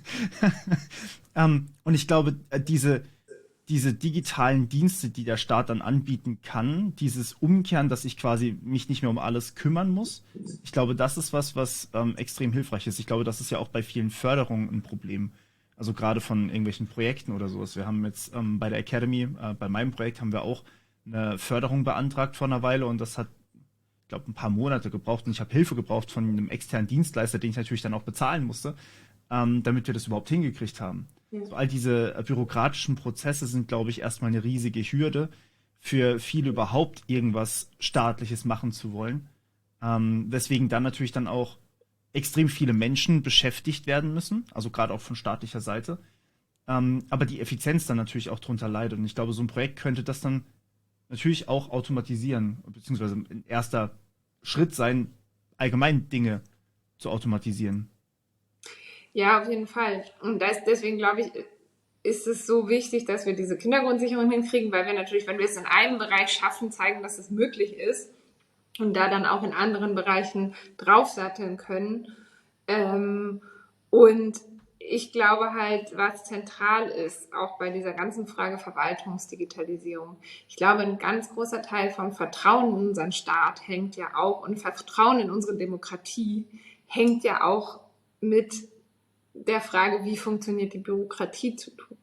Mhm. Weil die Leute ja im Zweifel viel weniger noch mit mir jetzt als Politikerin zu tun haben oder mit unseren Ministerinnen oder so. Ich meine, die Frage, wie viel Nachrichten eigentlich geguckt werden, ist ja auch immer unterschiedlich und eher Ja. sinkend. Ja, die Leute informieren sich ja inzwischen eher über Social Media und so. Ähm, und was da eigentlich bei ihnen ankommt, ist immer die Frage. Aber womit halt jeder irgendwann mal zu tun hat, ist mit der staatlichen Verwaltung. Ja, So muss man einfach. Also ich meine, selbst wenn du muss geboren bist, man wirst du so, damit zu tun haben. Ja. ist ja auch immer bekannt, der erste Brief, den jedes Kind kriegt, ist ja die Sozialversicherungsnummer ist das, glaube ich, genau. Dieser Mhm. eine Wisch, den man als allererstes kriegt. Man muss sich als allererstes, ein Kind muss als erstes irgendwie gemeldet werden und durch das Leben zieht sich, damit ich irgendwie durch dieses Land komme, muss ich eben so Mhm. Verwaltungsakte einfordern, muss ich irgendwie zur Verwaltung gehen, muss ich mir einen Ausweis holen, muss ich mich anmelden, dies, jenes. Und wenn das nicht gut läuft, dann sinkt halt auch die Zustimmung insgesamt dazu und das Vertrauen dahin, wie gut diese Demokratie funktioniert. Deswegen ist es zentral, dass wir da besser aufgestellt werden, weil ich glaube, dass wir langfristig, wenn wir das nicht schaffen, da auch zum Umdenken zu kommen und zu einem Umbau zu kommen und Mhm. richtig besser zu werden, dass wir dann auch eine abnehmende Zustimmung zu unserer Demokratie als System kommen. Und das ist einfach brandgefährlich, ehrlich gesagt, weil dann Mhm. kommen wir irgendwann, wir sehen gerade, dass unsere Demokratie ohnehin unter Druck steht, dass Autokraten in ganz vielen Ländern, auch in Europa, inzwischen Mehrheiten bekommen und dann da die Strukturen so umbauen, dass man sie auch nicht mehr wegkriegt. Mhm. Wir sehen, was passiert, wenn ein Autokrat in Russland einfach beschließt, wir müssen jetzt mal einen Krieg machen, damit ich mich selber sichere, damit ich mal das russische Territorium vergrößern kann. Dann geschieht einfach ganz, ganz, ganz viel Leid bei ganz vielen Mhm. Menschen. Und deswegen ist es so wichtig, dass wir uns gut aufstellen, auch in der Verwaltung, was Digitalisierung angeht, um eben da auch Vertrauen zu schaffen. Und Was das ist ist aber die, ein schwieriger Prozess. So. ja, was ist die letzten Jahre passiert, dass da so wenig in Deutschland passiert ist? Also warum sind wir so viel langsamer als andere Länder? Ich glaube, dass da zum einen einfach nicht genug investiert wurde, dass es Mhm. nicht genug Bereitschaft gab, da auch Geld reinzustecken. Das ist im Zweifel, ich meine, die Debatte haben wir immer, wo investieren wir rein oder wo nicht. Also wir haben halt ein gewisses Geld, was wir ausgeben können. Und da ist ja aber auch die Frage, wofür sind wir auch bereit, Schulden zu machen, auch als Staat. Ja? Und da hatten wir halt in den letzten Jahren und haben es ja auch aktuell in der Regierung mit Parteien zu tun, die sagen, nein, die schwarze Null. Ja? Wir müssen einen ausgeglichenen Haushalt haben. Das Ziel ist, Schulden abzubauen. Wo ich sage, ich halte das nicht für richtig. Ich glaube, an manchen Stellen muss man investieren als Staat, auch in langfristige in Infrastruktur. Ja? Und da kann man eben auch sagen, auch digitale Infrastruktur ist da Infrastruktur. Und für manche Sachen lohnt es sich eben auch dann Schulden zu machen. So. Es gibt in der Informatik den Begriff der technischen Schulden, den ich in dem Zusammenhang vielleicht ganz kurz einwerfen möchte.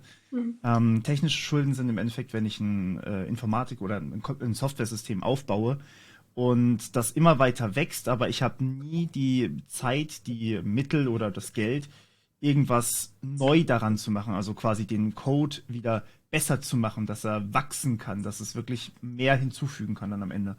Und ich glaube, hier haben wir eigentlich so ein bisschen diese Debatte, nehme ich monetäre Schulden auf als Staat oder nehme ich technische Schulden auf, die ich dann irgendwann später abbezahlen muss oder die muss ich auch später abbezahlen. Ich muss eigentlich beides später abbezahlen. Und jetzt haben wir, glaube ich, die letzten Jahre, was das Ganze anging, ziemlich geschlafen. So das letzte Jahrzehnt gefühlt ungefähr so. Das ist jetzt ein Punkt, der uns, glaube ich, um die Ohren fliegt, weil wir gerade auch diese KI-Situation merken und wir merken, okay, Deutschland hat die Digitalisierung noch nicht ganz fertig, aber die KI-Revolution kommt jetzt quasi gerade und es wird jetzt auch gebeten, dass man irgendwie gerade Pause mit KI macht für 6 Monate. Aber 6 Monate ist nicht lang, wenn wir uns mal Deutschland angucken. Das sind so eher 6 Jahre oder 6 Jahrzehnte schon fast, die wir da bräuchten. Sprich, wir müssten jetzt richtig, richtig stark aufholen. Haben wir das Zeug dazu, so stark aufzuholen? Schwierige Frage, ich weiß. Ja, wie gesagt, ich finde, es ist einfach auch deswegen eine schwierige Frage, weil, wie du richtig sagst, wir haben noch viel zu tun. Und ich finde auch, also das habe ich ja auch selber gesagt, ich glaube, wir müssen mehr investieren als Staat da. Da ist es aber gerade, wie gesagt, so, es gibt auch einen Streit um Mittel. Wir sehen gerade, wir müssen an ganz vielen Stellen investieren. Und die Frage, wo investiert man rein, ist auch umstritten. Und kann man sozusagen Schulden machen, ist umstritten. Und dann ist es natürlich auch so, dass es nicht ganz einfach ist, es sind ja nicht immer so ganz einfache Fragen. Und ich glaube, das hängt auch so ein bisschen damit zusammen, dass wir in Deutschland natürlich, und da finde ich wiederum auch zu Recht, auch einen hohen Anspruch an Datenschutz zum Beispiel haben, einen hohen Anspruch und eine hohe rechtliche Sicherheit für so Sachen wie Meinungsfreiheit und für so Sachen wie Persönlichkeitsschutz und so. Und dass man dann in diesen Prozessen diese Sachen auch immer wieder berücksichtigen muss, ist tatsächlich auch eine Hürde, aber eben auch zu Recht, ja, weil wir auch nicht dahin kommen wollen, dass es einfach man alles mit allen machen kann, weil es uns auch wichtig ist, dass eben Daten auch geschützt werden zum Beispiel. Und das müssen wir halt auflösen. Aber ich glaube, du hast total recht. Wir sind an der Stelle, wo wir massiv da reingehen müssen und investieren müssen, wo wir auch, und das ist mir nochmal wichtig, ich finde, an manchen Stellen passiert gerade es auch in der Verwaltung, dass einfach ein Papierweg in einen digitalen Weg einfach 1:1 transferiert wird. Und ich finde, das ist nicht sinnvoll. Nee.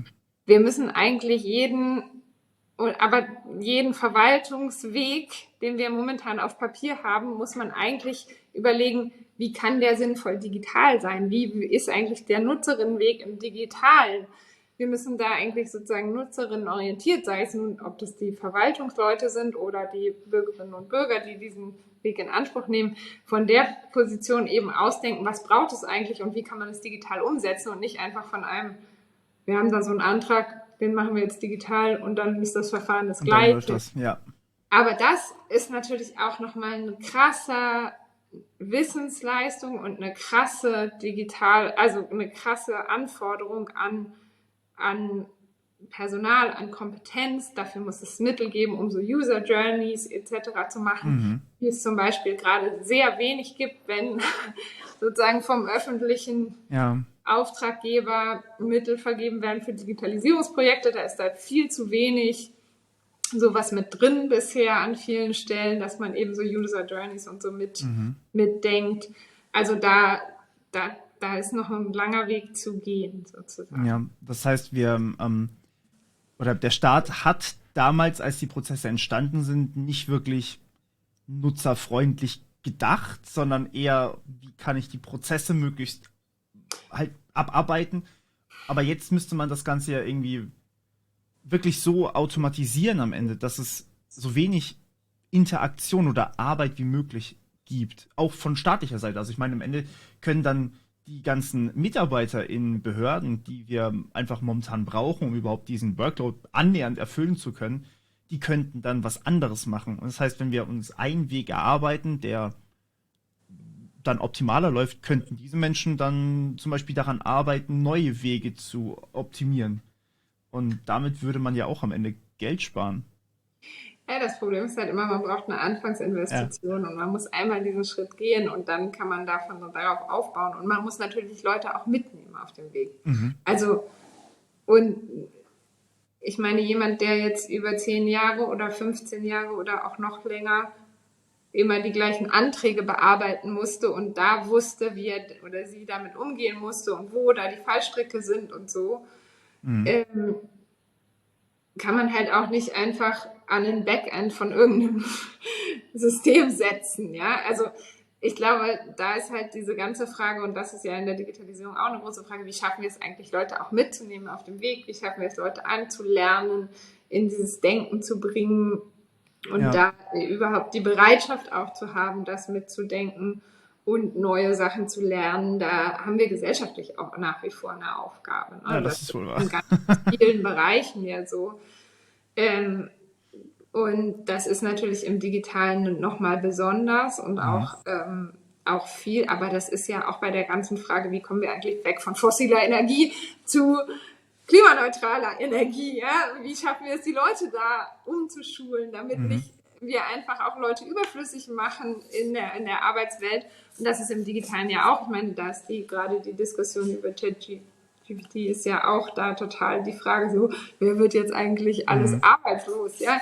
Gleichzeitig haben wir eine Riesendebatte darüber, dass wir nicht genug Leute haben, die Fachkräfte und Arbeitskräfte, als Fachkräfte und Arbeitskräfte unterwegs sind. Das heißt, wir haben die Herausforderung, dass wir ganz viel weiterbilden müssen. Dazu hat die Bundesregierung gerade ja auch nochmal ein Paket vorgelegt, dazu, dass wir eben eine Weiterbildungsoffensive brauchen, damit Leute, die gerade arbeitssuchend sind, da auch wieder in reinfinden. Und da müssen wir auch die Unternehmen natürlich verpflichten, auch Umschulungen anzubieten und umdenken und natürlich auch unsere eigenen Leute. Also sind ja nicht meine Leute, ich bin Partei, ich bin nicht Verwaltung, aber der Staat muss da natürlich auch investieren, da auch in Weiterbildung, in Umschulung etc.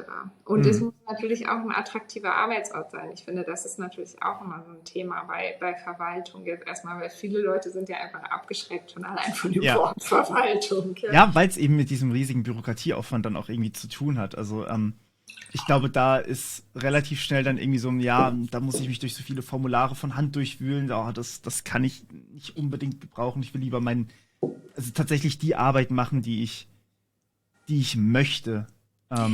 Sowas zum Beispiel. Also ich merke es zum Beispiel gerade bei uns auch mit dem Projekt, ich baue ja an meiner Academy, die eben genau solche Weiterbildung zeigt. Und ich habe da mit sehr vielen Lehrern gesprochen, aber auch teilweise mit Bildungsministerien versucht, Kontakt aufzunehmen, teilweise nicht mal eine Antwort bekommen.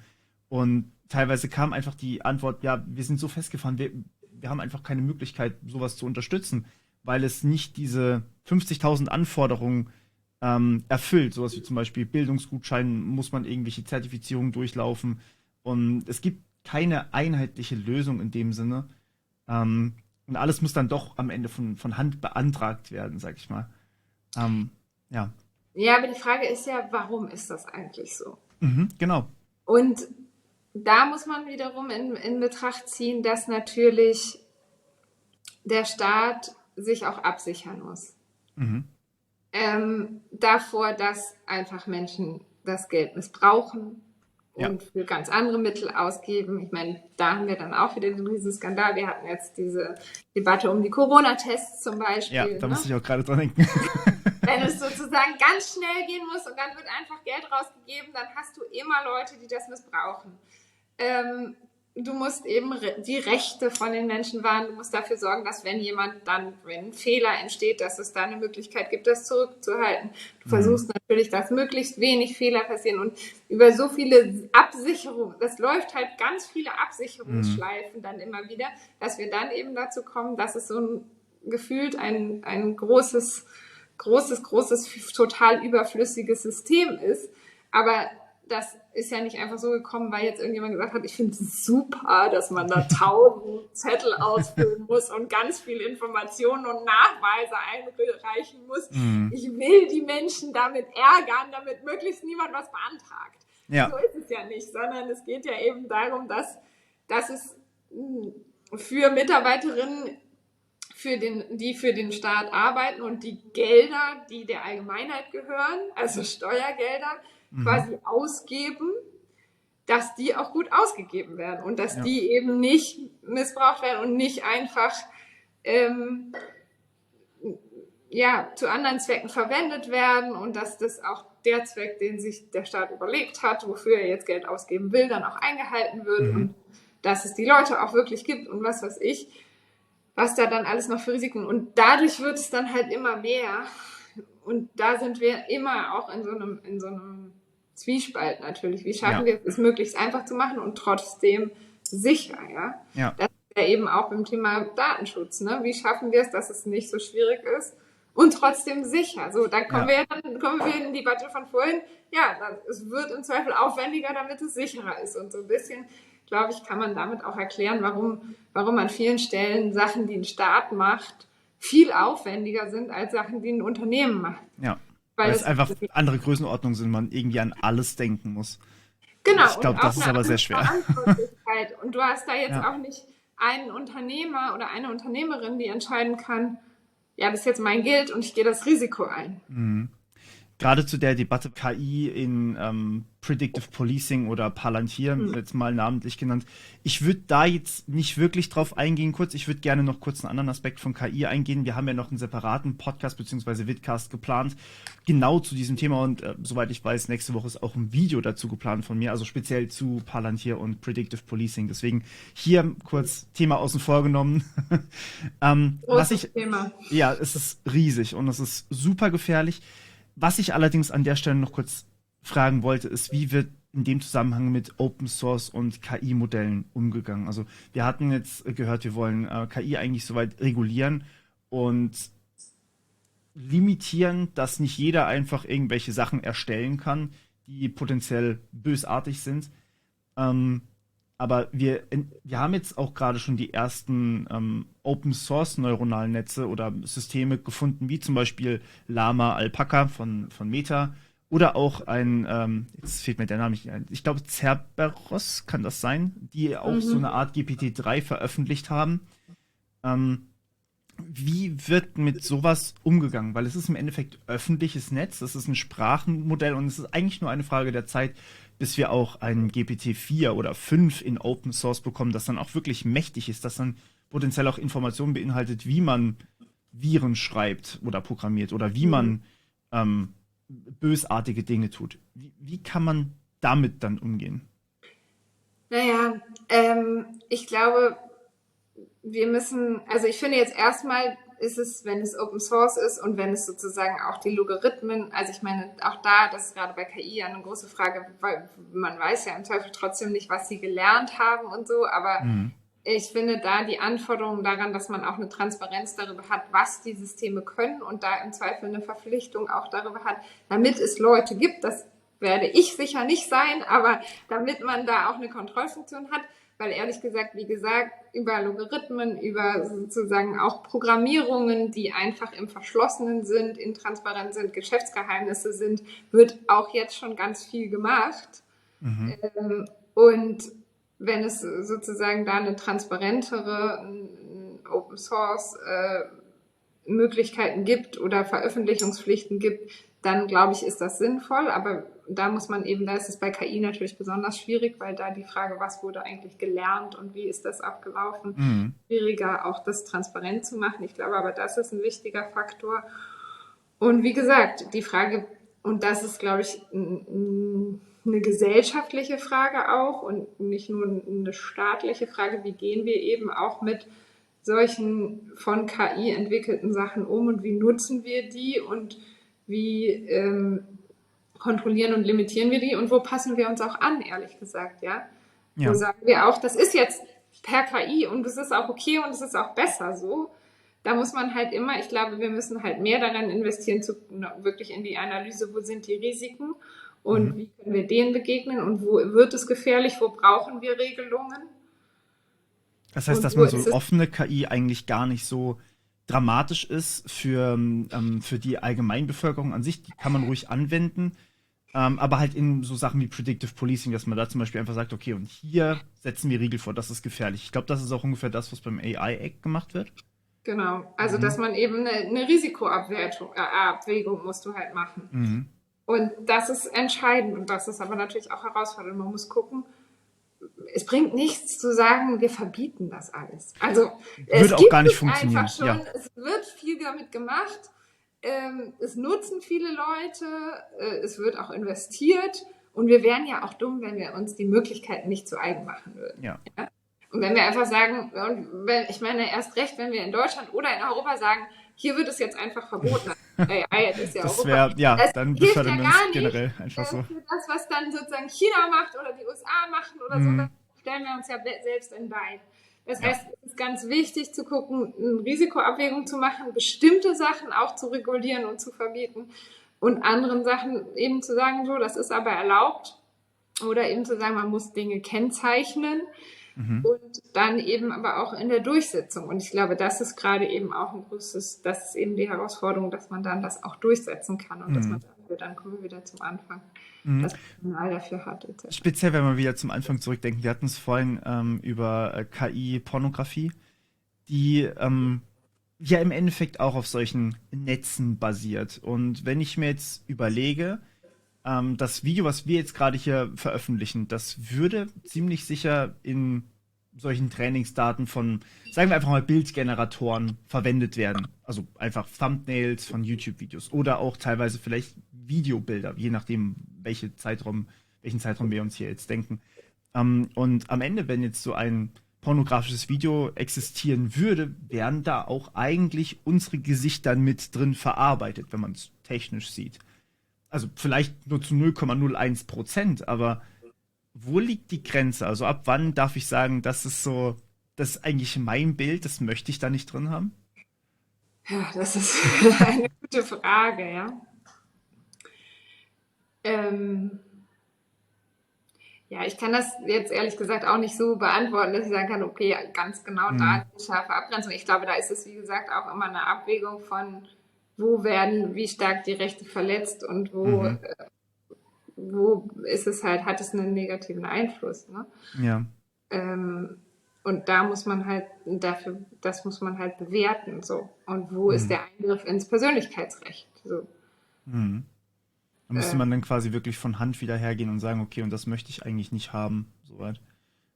Aber ja, ist auch irgendwo schwierig. Also zum Beispiel die KI, die ich da jetzt im Kopf habe, da hatte ich auch tatsächlich schon berichtet. Das war eine KI, die im Endeffekt offen verfügbar ist, die realistisch aussehende Damen erstellt hm. und die wahrscheinlich nicht damit einverstanden waren, dass ihre Bilder generiert wurden. Also klar, es sind keine echten Menschen in dem Sinn, die generiert werden, aber wahrscheinlich wäre es möglich, das Ganze auf echten Menschen basierend zu machen.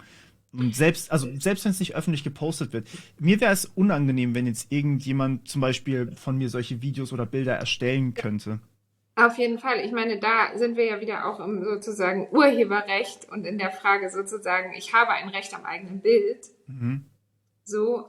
Und wenn jetzt jemand sozusagen ein Bild von mir nimmt und verfremdet, Mhm. ist es erstmal das ursprüngliche Bild mein Bild und eine Verletzung auch an meinem Bild. Mhm. So. Und da stellt sich dann eben die Frage, wie viel ist noch erkennbar. Deswegen war ich bei diesem Mhm. Prozentsatz. Ne? Ja. Wenn sozusagen, das ist eben die große Frage, wo ich zumindest noch keine Antwort habe. Das haben bestimmt andere Menschen auch viele verschiedene Antworten. Ja, höchstens das. Also ich wüsste keine Antwort auf diese ganzen Fragen, deswegen hätte ich. Genau. Aber wo wir eben genau gucken, und das ist, glaube ich, da das Entscheidende. Und dann kann man so ein bisschen auch in diese Rechtsabwägung gehen. Ne? Mhm. Die Frage ist ja, wo bin, also das eine ist natürlich, dass ich das erstmal, grundsätzlich ist es mein Bild. Mhm. Aber dann verwendet erstmal jemand widerrechtlich mein Bild. Das ist schon eine Rechtsverletzung, ja. Wenn jetzt aber gar nichts mehr eigentlich erkennbar ist von dem und es mich sozusagen in meiner Persönlichkeit in dem Sinne nicht verletzt, weil niemand mehr sieht, dass ich das bin, dann ist man sozusagen, kann man fragen, dann ist es zumindest keine Persönlichkeitsverletzung. Mhm. Dann Verstehe. ist es trotzdem noch eine Urheberrechtsverletzung. So, aber da greifen dann ja andere Regelungen und andere Rechte auch. Ne? Mhm. Das heißt, es wäre erstmal nicht so dramatisch, aber unangenehm trotzdem, wenn Naja, man weiß, dass es jeder machen erstmal kann. ist es ein Rechtseingriff. So, die Ja. Frage ist, was ist die Konsequenz? So, dann muss ich natürlich und wie ist die staatliche Konsequenz da auch? Mhm. Ne? Ist das eine strafrechtliche Sache oder ist es weil es eine Beleidigung ist?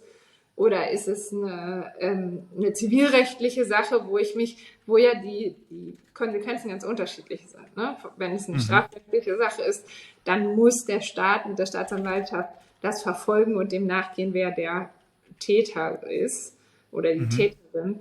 Wenn es eine zivilrechtliche Sache ist, dann muss ich ja erstmal die Täterin ausfindig machen und habe dann einen Anspruch gegen den im Zweifel, dass ich Geld kriege oder dass ich sozusagen auch eine Unterlassen verlangen kann und sowas.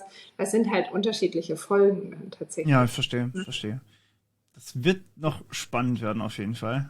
Ja, Vor allem diese ganzen Fragestellungen, die man eigentlich gar nicht eindeutig klären kann. Also ich meine, bisher war es immer relativ einfach zu sagen, okay, du verbreitest irgendwie Mist im Internet über mich, ich zeig dich an, beziehungsweise ich möchte, dass dein Content rauskommt mit. Oder du bringst Menschen um, also wirst du halt verknackt. Ich glaube, diese weichen Verbrechen werden immer mehr wichtig, gerade auch. Es gibt nicht mehr unbedingt, das hat ja eigentlich schon mit dem Urheberrecht während, keine Ahnung, mit dem Internet angefangen. So, jemand verbreitet ein Bild, was eigentlich jemand anders gehört.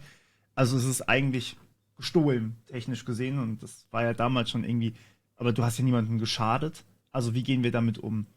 Und ich glaube, das wird in Zukunft noch interessant werden. Welche Sachen könnte man jetzt so in den nächsten paar Wochen, Monaten antizipieren? Worauf wird gerade hingearbeitet? Was sollte man auf jeden Fall im Blick haben? Also wir haben schon über den AI Act genau. gesprochen. Wann Ich kommt glaube, der? das ist sehr zentral. Der kommt jetzt, ich weiß es ehrlich gesagt auch nicht ganz genau, wie die Gesetzgebungsverfahren da jetzt sind, Mhm. aber der ist ja gerade in der Endabstimmung. Den DSA haben wir schon, da geht es aber jetzt auch Ja. gerade darum, wie wird der eigentlich national, was heißt das für die nationalen Durchsetzungsbehörden etc. Mhm. Da gibt es gerade noch intensive auch Gespräche zu, das wird, glaube ich, dieses Jahr noch kommen. Mhm. Dann gibt es auch im ganzen Rahmen auch von diesen digitalen Gesetzgebung auf europäischer Ebene auch die Frage nochmal zu politischer Werbung zum Beispiel. Mhm. Da gucken wir als Parteien gerade natürlich auch drauf, weil Ja. die Frage, wie ist das zur Europawahl? Wir erwarten zur Europawahl tatsächlich auch massive Meinungsbeeinflussungen, wieder viel Desinformation und Fake News und sowas. Und die Frage, wie wird da politische Werbung auch eingeschränkt? Mhm. Was darf man noch, was darf man nicht mehr? Wie wird dann da auch dagegen vorgenommen? Das ist gerade auch noch auf europäischer Ebene in Verhandlungen tatsächlich. Okay, und das passiert alles in den nächsten paar Monaten dann wahrscheinlich. Genau. Ja, Viel zu tun für euch auf jeden Fall. Ich will nicht, dass du deinen nächsten Termin verpasst, ja deswegen, genau. deswegen würde ich dir an der Stelle mal herzlich danken, dass du dir die Zeit heute genommen hast, uns ein paar Fragen zu beantworten. Es bleibt sehr viel offen, deswegen vielleicht sehen wir uns ja irgendwann wieder zu einer anderen Ja, sehr gerne. Thematik. Es hat mich sehr gefreut. Ich hoffe, ich Ich konnte auch. ein paar Fragen zumindest beantworten und ich fand es ein sehr spannendes Gespräch. Vielen Auf Dank. jeden Fall, ich auch. Dankeschön. Und dann Tschüss. wünsche ich dir viel Erfolg. Ciao. Ciao. Es war ein sehr spannendes Interview, wenn ihr mich fragt. Ich hoffe, ihr konntet ein bisschen was davon mitnehmen. Ich muss tatsächlich sagen, ich fand es beeindruckend, dass eigentlich sehr, sehr viel von den Themen, die ich angesprochen habe, tatsächlich doch politisch irgendwie bekannt ist, aber wenig gemacht werden kann, weil wir so festgefahren momentan sind. Also, ich meine, es wird sehr viel gemacht, aber es dauert, glaube ich, alles länger, als man sich das irgendwie vorstellen kann. Gerade wegen diesen ganzen Dingern. Und ich muss tatsächlich sagen, KI macht auch mir ein bisschen, ja, ein bisschen Angst, kann man schon fast sagen, wegen dem, wie schnell das alles passiert und wie schnell alles hier sich verändert. Also tatsächlich, das, was ich vorhin angesprochen habe, dieses KI-Video, das würde ich euch tatsächlich mal kurz zeigen, vielleicht, damit ihr vielleicht eine Vorstellung habt, was ich hier meine. So, Screen, hier, bitteschön. Microsoft's Bing Chat has a new feature, ads directly in the AI's responses. Shows ads in the results, and that's just the beginning. Der Großteil des Skripts, okay, das Skript stammt von mir, ja, aber den Großteil des Skripts könnte ich automatisieren. Ich habe das Skript jetzt von mir einfach auf Englisch konvertiert. Das Ganze basiert auf einem Bild, also das Bild von dieser Dame hier, gezeichnet logischerweise, wie man auch sehen kann. Und das wird dann quasi face animiert. Und genau dieses gesichtsanimierte Bild ist, ist das, was ich hier so beeindruckend finde. Also man kann das einfach machen. Auch dieses Overlay hier, was ihr hier seht, also das ist einfach nur was zu Webscraping, einfach nur eine Demo-Webseite sozusagen. Diese Einblendung hier habe ich auch komplett automatisch hier reingepackt. Genauso wie diese Untertitel, die hier drin sind, habe ich auch komplett automatisiert hereingepackt. Das heißt, und ja, an dem Gesicht, das Gesicht ist aktuell von diesem Anbieter DID. Mal gucken, was da noch alles passieren wird. Also nur damit ihr mal versteht, was da alles machbar ist. Ich meine, das ist cool, ja. Ich meine, es ist erstmal super praktisch, dass man sowas machen kann. Es kann sein, dass halt so YouTube-Content einfach automatisiert gezeigt werden kann. Und ich werde das wahrscheinlich mal ausprobieren auf einem anderen Kanal, beziehungsweise auf dem Metamorphos-Kanal, weil ich dort ein paar Experimente mir erlaube zu fahren. Aber grundsätzlich ist das eine technische Möglichkeit, die man vor kurzem noch nicht hatte. Das Skript schreiben, das Einblenden, gut, das Einblenden geht schon länger, das automatische Untertitel erstellen geht seit letztem Jahr im September ungefähr. Das geht über Whisper. Und dieses Gesichtsanimieren ist jetzt ungefähr, ich habe ein Repository gefunden, was ungefähr 2 Jahre alt ist, wobei vor einem Jahr geupdatet wurde. Also all das ist faszinierend. Und da muss man jetzt dran, deswegen habe ich auch so ein bisschen gerade im Interview so diese zeitliche Komponente betont, weil das alles hier stammt von ungefähr dem letzten halben Jahr. Das wäre vor einem Dreivierteljahr noch lange nicht möglich gewesen. Vor einem halben Jahr wären nur die Untertitel möglich gewesen und das Gesicht. Und jetzt ist plötzlich auch das Skriptschreiben möglich. Und das hat einige Implikationen, die wir, glaube ich, so häufig noch gar nicht auf dem Schirm haben. Und bis wir dann wirklich von dieser Stufe, wir haben es in der Wirtschaft verankert, es wird benutzt werden, weil ich als YouTuber bin auch Wirtschaft. Ich baue das Ganze ja und veröffentliche solche Videos dann am Ende auch, was ich auch wahrscheinlich tun werde. Versus wir haben einen 5-jährigen Gesetzgebungsprozess, der nicht schnell genug ist, um mithalten zu können. Ja, wir müssen schneller werden. Ich glaube, das ist so die Kernessenz. Und es muss echt viel passieren. Aber also ich fand es spannend, dass sie so viele Sachen auch genannt hat, die gerade in Arbeit sind. Ich hoffe, dass sie rechtzeitig kommen, sagen wir es mal so. Aber es ist auch auf der anderen Seite natürlich wichtig, diese ganzen Prozesse irgendwie richtig durchzusprechen und sich die Zeit zu lassen, da, ja,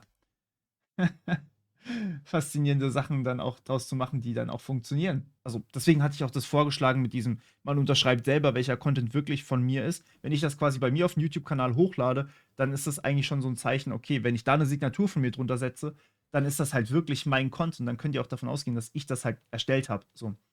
Ähm, aber die Problematik bleibt ja dann, dass, ja, hm, also wenn wir halt einfach quasi sagen, okay, KI ist kennzeichnungspflichtig, kann ich das einfach wegwerfen, weil chinesische Hacker werden oder russische Hacker werden mir ihre Desinformation nicht freiwillig kennzeichnen. Und wenn die Systeme halt Open Source sind, dann wird es schwierig. Hm, Das muss man natürlich nicht verpflichtend machen für alle. Aber wenn du KI-Videos hochlädst, dann musst du natürlich auch bedenken, so das ist halt dein Content am Ende. Wenn ich das mache, dann mache ich das als Experiment. Und ich frage mich dann natürlich auch, warum mache ich Content für euch? Ähm, sie wollte ja nicht verbieten, dass KI verwendet wird. Das war ja nicht das Argument. sondern eher, dass man es halt kennzeichnen muss. Und wenn ich KI kennzeichnen muss, macht das auch durchaus Sinn, weil ihr halt wissen sollt, dass KI also halt KI ist, ne? Ähm, aber ich glaube, ja, gerade wenn wir uns die Wirtschaft angucken, wird KI halt auch häufig heimlich eingesetzt. Ich habe erst vor kurzem einen Artikel gelesen, 43%, glaube ich, waren es, der Beschäftigten haben, also der Arbeitnehmer in den USA, muss man dazu sagen, haben schon ChatGPT für ihre Arbeit benutzt, um halt selbst nicht mehr ran zu müssen. So. Und ich benutze ChatGPT ja auch permanent bei der Arbeit. Oder auch andere KI-Systeme. Ich meine, wenn ihr irgendwelche Einblendungen seht, sind das häufig KI-generierte Bilder. Die Thumbnails, die ich auf den letzten Tutorials hatte, waren KI generiert. Das Lama übrigens auch, was ich ziemlich geil fand. Aber allein die Möglichkeit nicht zu nutzen, ist ja schon ein wirtschaftlicher Nachteil, um nochmal kurz auf den zurückzukommen. Ich habe das tatsächlich für mich mal durchgerechnet. Die Shorts brauchen allein für meinen Cutter pro Short, hat er gemeint, braucht er ungefähr 30 Minuten. So, nehmen wir einfach mal 2 Shorts, dann sind wir bei einer Stunde. Nehmen wir einen Short, dann sind wir bei einer halben Stunde. Dann kommt auch noch mein Prozess ja oben drauf. Ich muss mich über Themen informieren, ich muss Skript schreiben, ich muss aus diesem Skript quasi ein Short bauen, was für mich neu ist. Ich muss, oder nicht mehr, aber es war mal zumindest neu, ich musste mich in das Thema Shorts einarbeiten. Und ich musste mir überlegen, oder ich muss halt überhaupt noch andere Sachen lesen und recherchieren und alles. Und die Überlegung, die ich dann natürlich treffen muss, ist, sagen wir einfach mal, ich brauche nur eine halbe Stunde, was wirklich extrem optimistisch ist, wenn man sich wirklich jedes Short mal so überlegt. Ich lese so viele Artikel darüber. Nehmen wir einfach eine halbe Stunde von meiner Zeit und eine halbe Stunde von meinem Cutter. Aufnahme fehlt natürlich auch noch. Wenn ich eine Stunde brauche, dann sind wir von einem Stundenlohn, sagen wir einfach mal 15 Euro. Ist ein niedriger Stundenlohn, aber nehmen wir einfach mal. Nehmen wir einfach mal 15 Euro Stundenlohn. Jetzt muss ich da noch Steuern drauf zahlen und alle Krankenkassen und so weiter und so fort. Ihr kennt den Spaß. Sind wir ungefähr bei 30 Euro pro Stunde. Immer noch wirklich, wirklich wenig. Ein Handwerker würde mehr als 30 Euro die Stunde verlangen und ich tue es normalerweise auch. Für 30 Euro in der Stunde ein Short zu generieren. Ey, mein stärkstes Short auf ganz YouTube, kann ich euch gerne mal kurz zeigen, ist ein Short, und da, Fun Fact, da hat Torben Platzer auch ein Video dazu gemacht, falls ihr den Podcast nicht gesehen habt mit ihm. Cooler Kerl. Das sind meine Short-Aufrufe. Ein Short hat 400.000 Aufrufe. So, Shorts werden mittlerweile monetarisiert, ja, genau. YouTube schaltet ein bisschen Werbung vor Shorts. Das ist das einzige Short, was wirklich viral gegangen ist bei mir. Warum? Weil einfach diese Netflix versus Account-Sharing-Geschichte war einen Tag aktuell, dann war es schon nicht mehr aktuell und YouTube hat halt so 8 Tage später angefangen, das Short zu promoten ohne Ende.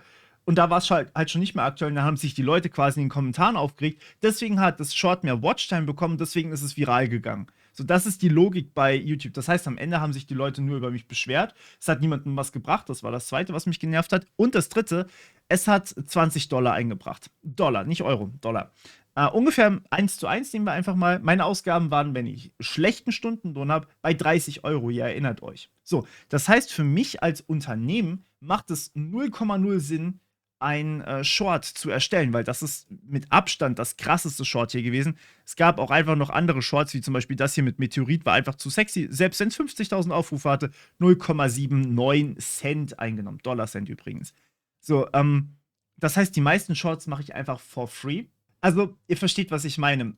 Und das ist im Endeffekt jetzt meine Analytics-Ergebnisse gewesen. Finanziell macht es keinen Sinn. Viele Sachen bei mir, die ich mache, auch Tutorials übrigens zum Beispiel, machen finanziell keinen Sinn. Und ich als Unternehmen denke da aber nicht so unbedingt drüber nach, sondern ich mache halt die Inhalte, die ich machen möchte. Und ich möchte euch News geben. Also die Sachen, die ich halt persönlich wichtig finde, über die ihr informiert sein solltet. Finde ich, die wichtig sind für uns als Gesellschaft. So, das sind immer so die Themen, die ich versuche zu behandeln. Oder ich möchte Wissen weitergeben, das wäre dann der Tutorials-Kanal. So, jetzt nochmal auf die Unternehmen zurückzukommen. Die rechnen das aber nicht unbedingt mit ein. Die sagen einfach, okay, welche Tätigkeiten könnte ich automatisieren, wie kann ich Geld sparen? Und wenn ich einfach nur Geld sparen kann, dann werde ich das durch eine KI ersetzen. Und wenn ich das durch eine KI ersetzen kann, werde ich es wahrscheinlich auch tun, sobald das günstiger ist. Und genau diese Thematik sehen wir ja immer wieder. Wir werden wahrscheinlich relativ bald sehen, dass das, was wirklich sinnvollerweise ersetzt werden kann, ersetzt wird. Und das sehen wir auch schon tatsächlich. Zum Beispiel einige News-Webseiten haben mittlerweile schon oben so einen kleinen Tag, dieser Artikel wurde von einer KI geschrieben. So, warum haben die das? Weil News-Webseiten häufig gar nicht mehr selber recherchieren. Die bekommen nur noch die Informationen und die bekommen sie zum Beispiel von der Deutschen Presseagentur. Das heißt, viele News-Webseiten haben einfach ein Abo bei der Deutschen Presseagentur. Diese Deutsche Presseagentur veröffentlicht einfach nur Inhalte, also wirklich rohe Recherchematerialien, und jeder darf sich quasi per Abo diese Inhalte kaufen. Das ist dieses berühmte DPA, falls ihr da mal eine Quelle seht. Dieses Klammer auf DPA, Klammer zu. Und dann haben wir im Endeffekt sehr, sehr viele News-Webseiten, die einfach nur noch quasi die Inhalte von der DPA übernehmen und daraus einen Artikel schreiben, der möglichst interessant ist. So, und dann sind das aber eigentlich Autoren, die ihre Informationen woanders herbekommen. Ja, aber das kann ich wegrationalisieren, indem ich quasi ChatGPT einfach sage, ey, schreib mal einen Artikel darüber. Das funktioniert auch schon und genau deswegen fangen immer mehr News-Seiten an, wenn sie irgendwo abschreiben, dass sie einfach sagen, ey, dieser Artikel wurde halt von der KI erstellt. Und da muss man sich dann als Content Creator, um wieder auf mich zurückzukommen, muss man sich wieder überlegen, okay, wo genau macht mein Content eigentlich für euch noch Sinn? Also an welcher Stelle? Ich habe viele verschiedene Content-Arten. Ja, also die Überlegung ist dann immer, was genau kann eine KI und was kann sie besser als ich? Was sie momentan auf jeden Fall noch nicht kann, ist, ich kann zum Beispiel Code schreiben, also Projekte bauen, kann ich noch nicht vollständig automatisieren. Aber ich kann große Teile davon automatisieren. Ich glaube, es wird immer mehr in diese Richtung gehen, dass wir halt einige Menschen haben, die halt diese KI benutzen und dann halt deutlich effizienter sind wie die Menschen, die halt keine KI benutzen. Ja, bis bald. Ciao.